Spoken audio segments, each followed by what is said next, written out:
పంచమాధవ దివ్య క్షేత్రాల్లో ఒకటైన పిఠాపురంలోని శ్రీ రాజలక్ష్మి సమేత శ్రీ కుంతి మాధవ స్వామివారి ఆలయంలో స్వామివారి వార్షిక దివ్య కళ్యాణ మహోత్సవాలు వైభవంగా జరుగుతున్నాయి. అంతేకాక శనివారం భీష్మ ఏకాదశి పర్వదినాన్ని పురస్కరించుకుని తెల్లవారుజాము నుంచే స్వామివారికి పంచామృతాభిషేకాలు, సహస్రనామార్చనలు ఆలయ అర్చకులు ఘనంగా జరిపారు.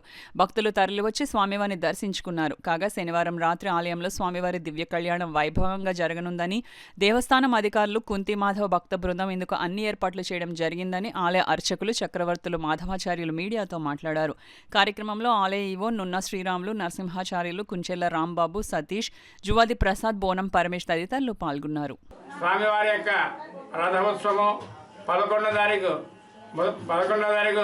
ఈ యొక్క స్వామివారి యొక్క రథోత్సవం, 12వ తారీఖున స్వామివారి యొక్క చక్రస్నానం ఉపహార సముద్రంలో జరుగుతుంది.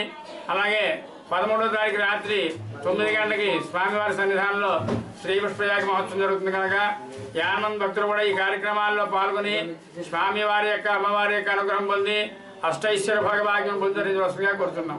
ఇవాళ ఉదయం భీష్మ ఏకాదశి, ఇవాళ భీష్ముడు అస్తమించినటువంటి రోజు. ఇవాళ మనకు విష్ణు సహస్రనామ ఆ యొక్క ఆవిర్భవించిన రోజు కనుక ఇవాళ భీష్మ ఏకాదశి, ఇవాళ స్వామివారి దివ్యమైన కళ్యాణ మహోత్సవాన్ని కనుక ఇవాళ 5 గంటలకు తెల్లవారుజామున విశేషమైన పంచామృతాభిషేకము, సహస్రనామార్చన, గోదామార శ్రీచూర్ణమార్చన, లక్ష్మీదేవికి శ్రీచూర్ణమార్చన, ద్రవిడ ప్రబంధ పారాయణ, తీర్థప్రసాద వినియోగం గోష్ఠి కూడా జరిగింది.